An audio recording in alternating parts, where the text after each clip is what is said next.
痛みを感じろ。痛みを考えろ。痛みを受け取れ。痛みを知れ。痛みを知らぬ者に本当の平和は分からん。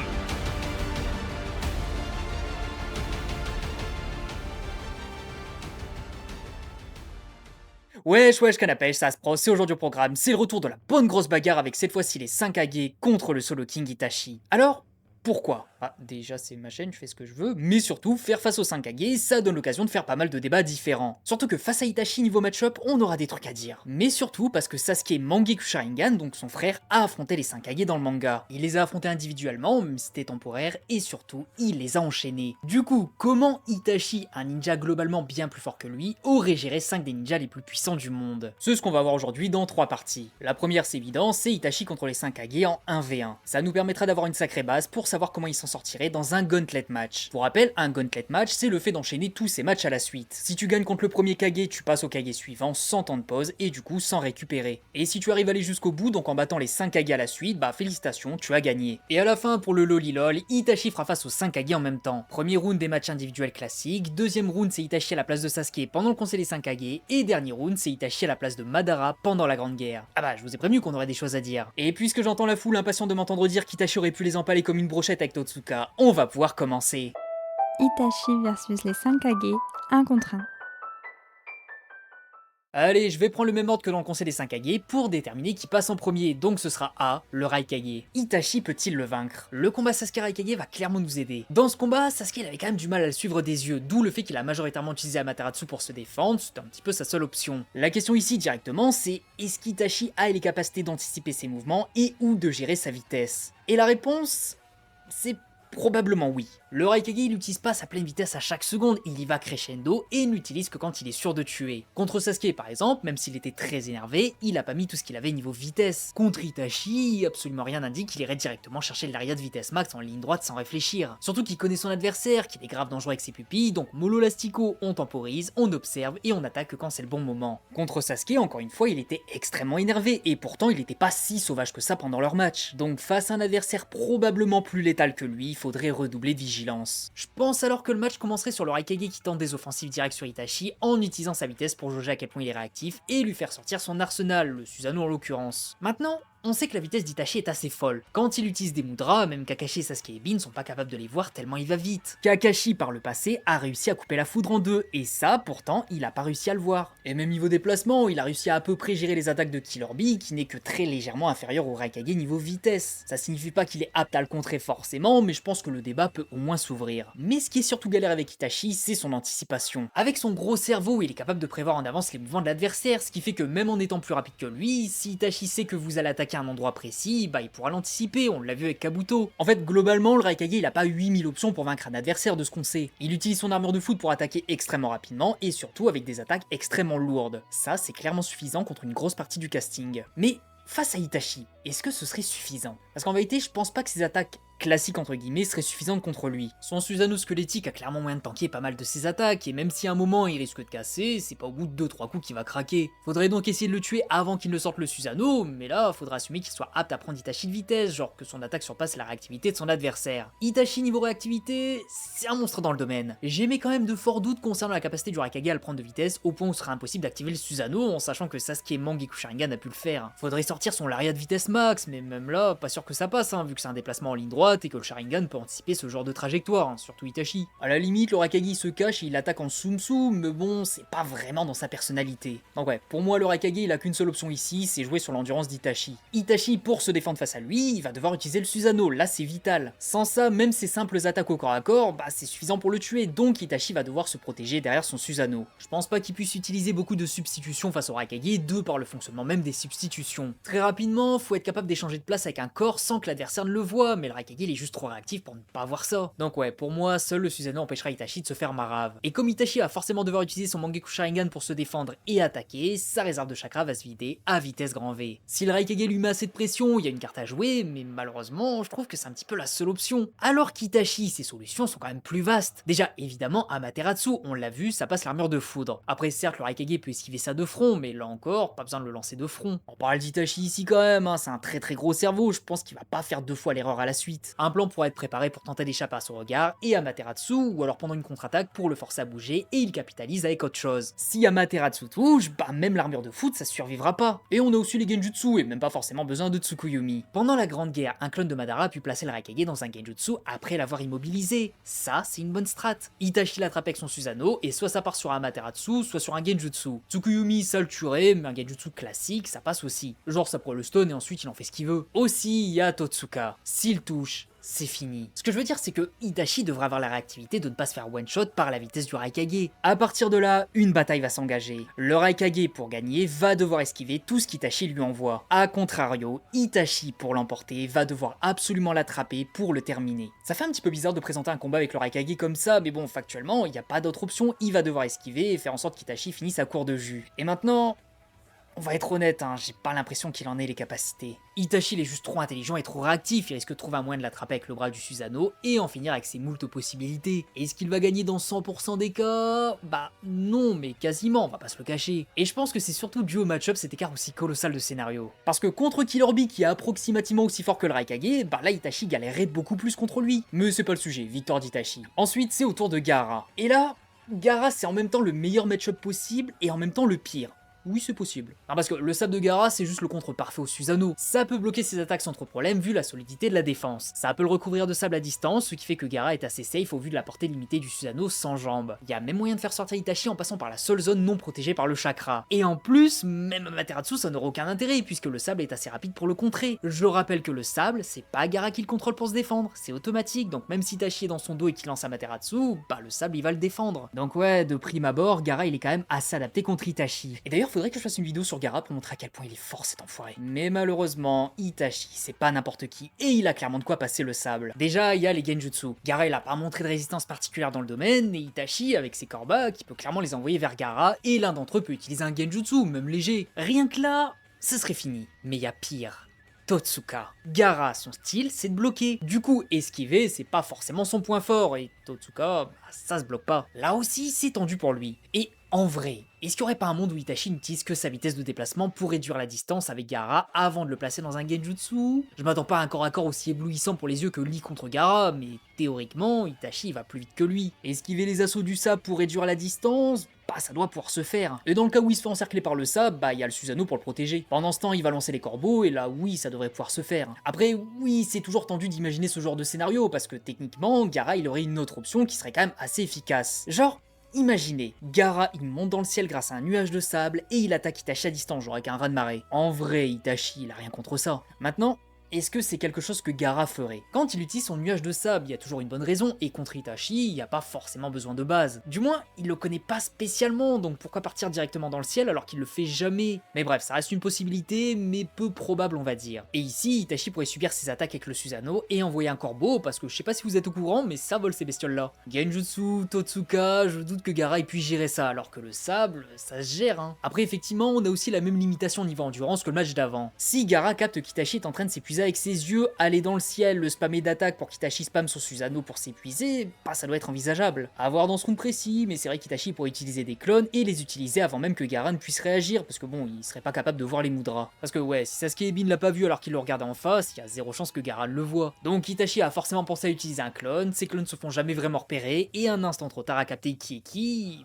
c'est déjà fini. Ça, combiné à la faculté d'Itachi d'utiliser un genjutsu via un corbeau, ou tout simplement Totsuka, et là Gaara il se fait allumer. Et pourtant il avait un bon match-up de base, hein. C'est juste qu'Itachi, c'est juste l'un des adversaires les plus galères à gérer à cause de son panel de jutsu qui est juste trop complexe à gérer. Donc victoire d'Itachi, et dans l'optique où Gaara utilise sa stratégie du nuage de sable, oui la difficulté elle augmenterait, mais pas au point de lui donner la victoire. Ensuite c'est au tour de Mei, et elle se fait cassé en deux. Je suis désolé, hein, mais je suis même pas certain qu'Itachi ait besoin de sortir le Susanoo ici. Oui, ça va l'aider à repousser la lave ou l'acide, mais en vérité, le match finirait pas en quelques secondes. Genre, Amaterasu, Elle a quoi contre ça, Mei? Même si le jutsu il est lancé de face, elle a rien pour le tanker. Niveau genjutsu, il y a toujours les corbeaux qui sont trop chiants, il y a toujours Totsuka. Mais là, il y a même pas vraiment besoin, il a juste à utiliser sa vitesse d'action pour créer un clone, courir à la distance, se faire avoir entre guillemets, et au moment où Mei croit qu'elle a gagné, permutation de corbeau et de baffe dans sa tronche. Osez me dire que c'est pas comme ça que ça va finir. Ceci dit, je pense qu'il y a quand même moyen que Mei offre une prestation quand même plutôt bonne dans quelques scénarios. On sait qu'elle peut utiliser le camouflage dans la brume, et là, même le Sharingan ne voit pas à travers. Du coup, dans l'optique où elle le fait, Itachi pourrait plus anticiper aussi bien ses attaques. Après, elle pourrait faire quoi pour l'éliminer? À la seconde où il va sentir de l'acide, il pourrait utiliser le Susanoo, ou alors l'activer à la seconde où le camouflage arrive. Et dans ce cas-là,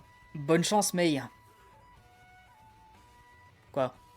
Ah non, c'est terminé, de toute façon, j'ai plus rien à dire sur elle, vous voulez qu'elle fasse quoi? Même si elle est très forte, la différence de niveau elle est juste trop colossale, et Itachi, bah il aurait peut-être même pas besoin de son Mangekyou Sharingan pour gagner, donc bon... En plus, je veux pas être ce gars qui la sous-estime parce que je trouve qu'elle est vraiment puissante. Mais là, face à Itachi, que ce soit le match-up ou même les compétences globales, bah... c'est une catastrophe, hein. Victoire de ce dernier, évidemment. Ensuite, on a Onoki, et lui, il peut être un petit peu plus tricky. Le fait de pouvoir voler, ça donne toujours un certain avantage, hein, d'autant plus qu'il combine ça avec une expérience folle et un jutsu à distance. C'est chiant. D'autant plus qu'Itachi n'est pas forcément le ninja plus adapté à gérer des adversaires qui volent. Et surtout, son jutsu principal, le Jinton, il est juste carrément apte à passer le Susanoo, peu importe le stade d'évolution. Là, Itachi pourrait juste pas bloquer. Miroir de Yata, pourquoi pas, mais selon moi, il y a carrément plus de chances que ça ne puisse pas arrêter le jutsu au vu de son périmètre d'action. Le miroir de Yata, c'est un bouclier qui bloque n'importe quoi, mais seulement ce qui se trouve en face. Jinton, genre le gros cube, ça détache les molécules de tous les côtés, donc oui, Itachi serait peut-être protégé devant, mais pas derrière. En gros, son Minway serait protégé, mais pas son trou de balle. Du coup, un adversaire qui vole, qui a une expérience que très peu de ninjas ont eu à travers l'histoire, et l'un des jutsus les plus broken du manga, bah oui, ça va être un petit peu chaud, hein. Surtout qu'il a quand même des doton assez galères, hein, genre pour se rendre plus léger ou pour frapper plus fort. Onoki, c'est clairement pas rigolo. Mais le match-up dans tout ça, bah en vrai... ça dépend. On sait que les Kage sont susceptibles de ne pas regarder un utilisateur du Sharingan dans les yeux, ils l'ont plutôt bien démontré contre Madara. Du coup, Onoki va voir Itachi et jamais il va prendre le risque de croiser le regard avec. Mais le problème d'Itachi, c'est qu'il n'y a pas que ses yeux qu'il faut pas regarder. Il a juste à lever le doigt et un genjutsu il peut clairement partir. Je me doute que c'est pas le genre de genjutsu qui va tuer Onoki, mais le retenir quelques instants, c'est suffisant. Parce qu'Itachi a moyen d'immobiliser l'adversaire avec ce type de genjutsu et ensuite d'enchaîner avec un gros jutsu, genre Amaterasu. Et d'ailleurs, Amaterasu, Onoki peut vraiment l'esquiver de face? Parce que je l'ai pas trop développé avec Mei juste avant, mais techniquement, Amaterasu, genre... qui peut le contrer de face? Y a pas grand monde qui en est capable. Le Raikage il l'a pu parce que son armure de fou lui confère des réflexes de l'espace et l'une des vitesses les plus absurdes du manga. Mais en dehors de lui et de ceux qui peuvent sentir le chakra circuler, bah qui peut contrer ça de face? Faut comprendre que ce jutsu pop sur l'adversaire, donc pour contrer ça, bah faut avoir des pouvoirs extrêmement particuliers. Si Itachi l'utilise contre Onoki, vous pensez vraiment qu'il a les capacités d'utiliser un Doton pour se protéger? Je suis pas certain moi. Et c'est pas non plus une fusée très difficile à suivre des yeux, hein, c'est même plutôt le contraire. Je me dis du coup qu'Onoki a moyen de vaincre Itachi, même s'il est dans son Susanoo avec son Jinton. Genre il s'envole, Jinton assez large comme contre Sasuke, et là il a théoriquement zéro moyen de partir du cube. Ceci dit, je pense que c'est un petit peu sa seule condition de victoire, de chercher le Jinton. Au vu de son expérience et de son style de combat au global, c'est efficace. Mais contre Itachi, je sais pas, j'ai pas cette sensation qu'il a les capacités de réussir à le choper. Comme avec Gaara, même si Onoki vole, bah Itachi il a des corbeaux, et des corbeaux qui peuvent transmettre son genjutsu. Et dans le cas où Onoki capte que le Korback est porteur d'un genjutsu, il va être obligé de quitter Itachi des yeux, ne serait-ce qu'un instant. Itachi, dans son personnage, profite de ce genre d'ouverture pour utiliser un clone et faire tourner l'adversaire en bourrique avant de le finir. Et en soi, je veux vraiment pas sous-estimer Onoki, hein, je trouve que c'est un Kage extrêmement puissant, mais je sais pas, est-ce qu'il a vraiment les capacités de voir ne serait-ce qu'Itachi utiliser des mudras? Pas certain, hein. Non, parce que je le rappelle quand même, mais Kakashi et Sasuke et Bim, malgré leur Sharingan, n'ont pas réussi. Itachi est ultra rapide. Je me dis que vraiment, si Onoki le perd du regard, ne serait-ce que quelques secondes, serait suffisant pour qu'Itachi capitalise sur cette strat. Il utilise un clone, Onoki se concentre sur lui, et là Itachi le snipe avec Amaterasu. Ça, c'est clairement imaginable et ça reste cohérent avec les styles de chacun. Je me dis que oui, peut-être qu'Onoki a les moyens de passer le Susanoo, voire même le miroir de Yata, vu le périmètre d'action de son Jinton. Mais en vrai, comment faire en sorte de placer Itachi dans cette situation, genre de le mettre dans le gros cube? Et surtout, comment être sûr qu'Onoki soit apte à voir l'intégralité de ses mouvements, genre la formation d'un clone, la concentration de chakra pour créer Amaterasu, ou les corbeaux porteurs de genjutsu? Je suis pas certain qu'on puisse démontrer ne serait-ce qu'une seule de ces choses, hein. Donc selon moi, même si Onoki est monstrueux, le combat il va pas faire un pli. Onoki va tenter de ne pas le regarder dans les yeux, il va prendre de la distance et envoyer des Doton pour préparer le Jinton final. À ce moment-là, Itachi va contrer, profiter d'un écran de fumée provoqué par le Susanoo ou autre, envoyer soit un corbeau, soit un clone, et après il y a mille et une façon de finir le combat. Osez me dire qu'il y a des alternatives. Évidemment victoire d'Itachi. Et encore une fois, c'est pas tant la puissance individuelle d'Onoki qui lui fait défaut, c'est surtout le match-up ici. Parce que souvenez-vous qu'Itachi est un cancer à affronter vu son arsenal. Et enfin, nous avons Danzo, et là, heureusement, ça risque d'être extrêmement rapide. On a eu dans le manga le combat Sasuke Mangekyou Sharingan contre Danzo, et il y a de grandes chances que ce combat finisse de la même façon, mais sans tous les problèmes qu'a rencontré Sasuke. Bah oui, rien que niveau capacité, Sasuke Mangekyou Sharingan, c'est un sous-Itachi. Genre, il est malin, mais pas autant que son frère. Il maîtrise ses pupilles, mais pas autant que son frère. Il a des stats impressionnantes, mais encore une fois, pas autant que son frère. En bref, Itachi, c'est Sasuke Mangekyou Sharingan Premium. Et rien qu'avec ça, je pense qu'on peut déjà comprendre un petit peu comment se déroulerait le match. Mais le pire, c'est qu'Itachi a déjà les connaissances sur Izanagi d'entrée de jeu. Sasuke il a été pris au dépourvu à plusieurs reprises dans ce combat parce qu'il devait capter le principe d'Izanagi. Itachi, lui, il le connaît déjà. Du coup, dès la première utilisation, il aurait capté comment vaincre son adversaire et la strat de Sasuke pourrait être utilisée par Itachi, mais dès les premiers instants, Itachi l'aurait démonté. Je pense pas avoir besoin d'aller plus loin. Sasuke Mangekyou Sharingan l'a battu sans contestation et Itachi, sa version améliorée en tout point. Au maximum, il est moins endurant que Sasuke, mais ça va pas jouer à grand chose et dans tous les cas, le combat il va pas se finir sur la durée. Donc victoire d'Itachi sans grande difficulté non plus. Et voilà pour les 1v1. Globalement, Itachi bat les 5 Kage en 1v1 avec une difficulté, on va dire, relative. C'est pas avec zéro difficulté non plus, mais c'est pas exceptionnel. On peut donc dire qu'il est plus fort individuellement que chacun des Kage durant le conseil des 5 Kage. Mais du coup, voyons voir maintenant comment ils s'en seraient sortis à la place de Sasuke dans les mêmes conditions, sans temps de pause. Itachi versus les 5 Kage, Gauntlet match. Petite précision, dans le manga, Sasuke il a pas vraiment affronté les 5 Kage sans temps de pause. D'abord il a affronté le Raikage, ensuite il a affronté assez rapidement Gaara, il est parti affronter Mei et ensuite il a reçu du chakra de Zetsu. Ensuite il s'est rapidement tapé avec Onoki, Obito l'a sauvé, et ensuite Karin lui a redonné du chakra et il est parti affronter Danzo. Il a donc rechargé 2 fois son chakra et il a pas vraiment affronté les 5 Kage. Seul son combat contre le Raikage peut être considéré comme un vrai match, même si on n'a pas vraiment la finalité de ce match. Itachi lui, on va voir les deux cas. Sans récupérer son chakra dans un premier temps, et ensuite on va lui donner la même aide qu'avait Sasuke, c'est-à-dire Karin, Obito et Zetsu.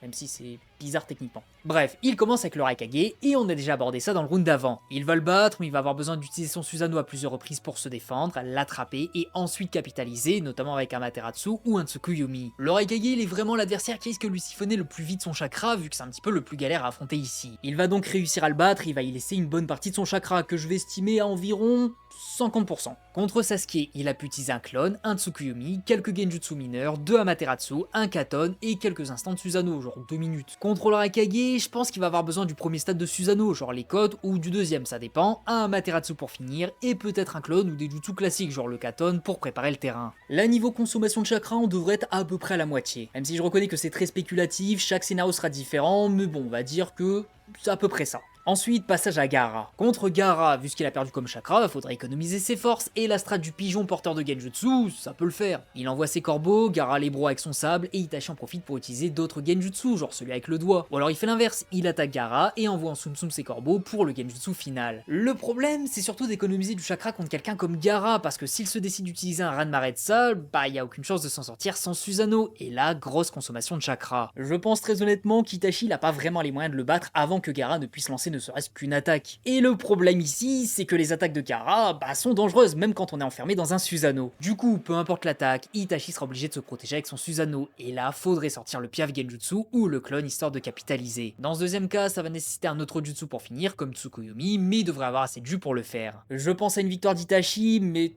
très honnêtement, un Itachi qui est quasiment à bout de force. Bah oui, enchaîner les Kage, c'est pas la tâche la plus simple qui existe, et le fait déjà de réussir à enchaîner 2 Kage, c'est déjà un sacré exploit. Je pense donc qu'il en est capable pour les raisons citées, mais franchement aller au-delà, tendu. Il se protège dans son Susanoo, utilise un Genjutsu via son corbeau et capitalise, peu importe la réaction de Gaara. Par contre, ça va nécessiter Susanoo plus Genjutsu classique, plus un autre jutsu énergivore, genre un clone, un Tsukuyomi ou Totsuka. Là, on atteint la limite critique. Du coup, on passe à Mei.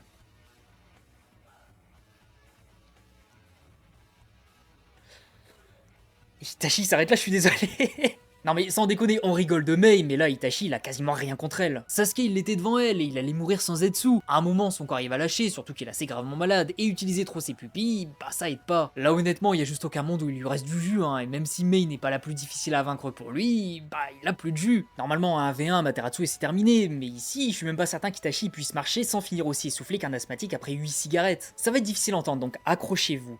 Je pense que Mei extermine Itachi. Et attention, je vais même aller plus loin. Je pense qu'Itachi, il a juste rien dans son arsenal pour l'inquiéter. Mei, elle va le soulever.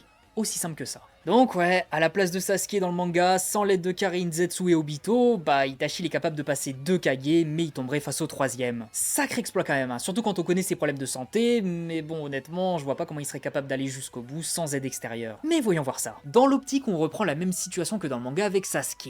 Itachi devrait recevoir du chakra pendant qu'il affronte Mei. Genre, il va mourir comme dans le scénario précédent, mais Zetsu arrive et il lui rend du chakra. La quantité, on sait pas exactement, mais ça a pas changé grand chose ici. À partir du moment où il a assez de jus pour lancer Amaterasu, bah le match il est fini dans la seconde. Ou dans le cas où il est un petit peu limite, genre utiliser son chakra pour un genjutsu avec le doigt ou avec les corbeaux, ça peut peut-être s'envisager. Mais Sasuke il a récupéré assez de force pour se relever et casser le mur à côté, ce qui me fait dire qu'il avait récupéré assez de force quand même, hein, surtout vu son état d'avant. Donc ouais, Mei va se faire battre ici. D'autant plus que le chakra qu'il va récupérer, c'est le chakra de Kage et de leurs assistants. Il doit y en avoir niveau quantité. Juste assez pour un Amaterasu, oui, ça me paraît cohérent. Donc il passe Mei également ici. Ensuite, altercation avec Onoki. Dans le manga, Obito l'a sauvé, il n'y a pas eu la fin du match. Ici, si Obito le sauve, Karin va le soigner entièrement et on aurait globalement le même match que dans le round précédent. Itachi va le battre, difficulté moyenne, clone ou corbeau, Onoki peut pas faire grand chose. Et en vrai, ça m'arrange un petit peu de prendre ce scénario, hein, parce que sinon, faudrait qu'Itachi gère avec le chakra récupéré sur les Kage, on connaît pas vraiment la quantité, vu que Sasuke il était KO après quand même. C'est un petit peu incertain. Avec peu de chakra par contre, Itachi passe pas Onoki, retenez juste ça. Mais ici il va le passer et il va aller rejoindre Danzo avec globalement 70% de son chakra restant. Et du coup contre Danzo, vous l'attendez, il va le démarrer. Pas besoin d'utiliser tant de chakra que ça, il connaît Izanagi, il sait comment le contrer, donc très vite ça va partir sur la même strat que Sasuke et Danzo il va se faire bananer. Voire même potentiellement il peut utiliser une strat encore moins énergivore. Connaissant Itachi, il a sûrement de quoi faire, hein, surtout en ayant autant de connaissances sur son jutsu phare. Donc voilà, dans l'optique où Itachi reçoit les mêmes aides que Sasuke a reçu pendant le conseil des 5 Kage, bah il devrait être capable de gagner ce gauntlet match. Mais à la différence de son frère, c'est que lui il sera allé jusqu'au bout des matchs. Encore une fois, je le dis et je le répète,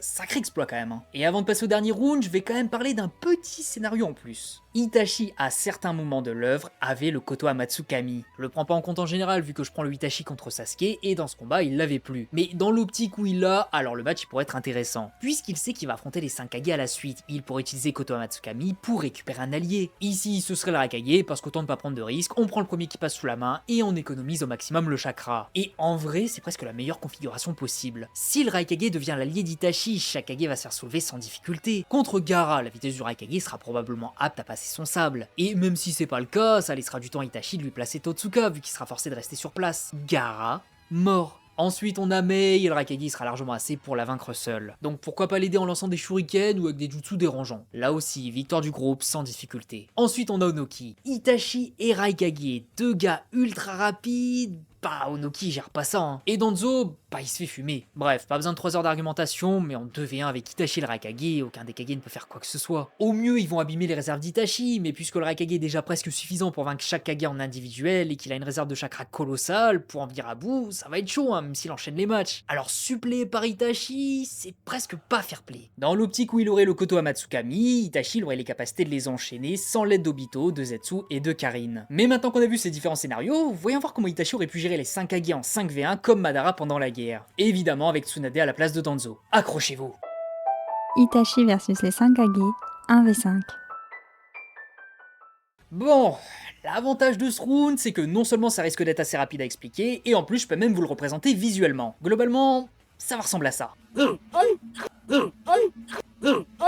Bah oui, il va faire quoi Itachi? En fait, là où de base Itachi pourrait utiliser des diversions comme des corbeaux face aux Kage en individuel, là en 5v1, il y a juste aucune chance. Oui, peut-être qu'il va réussir à en placer un dans un genjutsu, mais les autres Kage seront là pour le défendre, comme Onoki avec le Raikage. Plus possibilité d'échapper à leur regard vu qu'ils sont 5 et contrer l'intégralité de leurs attaques, bah il va faire comment Itachi? Par exemple, le combo des 5 Kage contre Madara, Itachi gère ça comment sérieux? Madara lui il a pu parce qu'il avait le Susanoo parfait, mais Itachi il a pas ça lui hein. Et même si les 5 se décident de le rusher en même temps, il va se faire enterrer. Parce que oui, son Susanoo il va le défendre, mais à un moment, son focus ne pourra pas être sur les 5 en même temps. Et le problème, c'est qu'en face, bah ils ont de quoi le faire sortir du Susanoo. Gaara il va le faire sortir avec son sable, et là il sera obligé de réutiliser le Susanoo pour se défendre, ou un pouvoir de son Mangekyou Sharingan pour se sauver. Mais le plus important, c'est qu'il va fumer ses réserves à vitesse grand V. Et l'autre gros problème, c'est que ces attaques qui sont normalement très efficaces en 1v1, bah en 5v1, ça perd en efficacité. Genjutsu, c'est quand même assez chaud de les placer dedans de base, vu qu'ils vont pas le regarder dans les yeux, et les petits Genjutsu, bah ils peuvent se libérer entre eux. Pour Amaterasu, il y a 2 Kage aptes à gérer ce jutsu, et Itachi perd beaucoup de chakra en l'utilisant. Susanoo, il peut se faire dégager avec le sable de Gaara. Donc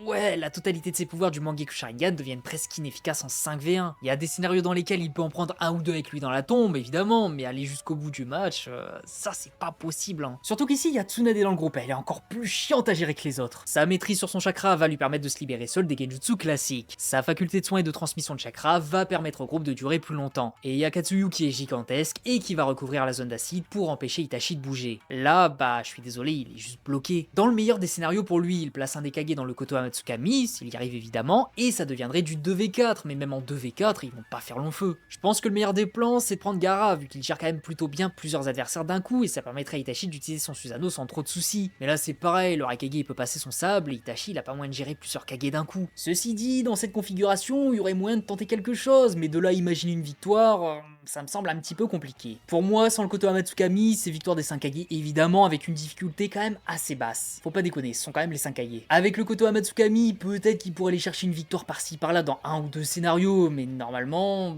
on va dire dans la majorité des scénarios, c'est fessé sur les fesses, victoire des 5 Kage évidemment. Donc, en résumé, Itachi est plus fort que chaque Kage en individuel, ça je pense que tout le monde s'y attendait. Par contre, enchaîner les 5 Kage à la suite sans aide extérieure, c'est trop pour lui. Avec de l'aide ou avec Koto Amatsukami, là ça change la donne, il serait apte à le faire. Mais dans un 5v1, peu importe les circonstances, il va se faire soulever. Et ça inclut Itachi Edo évidemment, hein, parce que dans ce scénario, la victoire a pas joué sur l'endurance limitée d'Itachi, mais sur son incapacité à repousser les Kage. Et dans le Gauntlet match en Edo, bah il broie les Kage pour des raisons évidentes. Et sur ces belles paroles, je pense qu'on a fait le tour, on va pouvoir s'arrêter là. Selon vous, dans quel scénario Itachi est-il capable de prendre les 5 Kage? En est-il tout simplement capable? On en discute en commentaire. En attendant, je vous dis à la prochaine pour une nouvelle vidéo. Des bisous les gens, prenez soin de vous, et la prochaine fois au programme, vidéo très spéciale. Je sais pas si ça va vous plaire, mais ne vous inquiétez pas, le Aspros va faire son maximum pour vous divertir.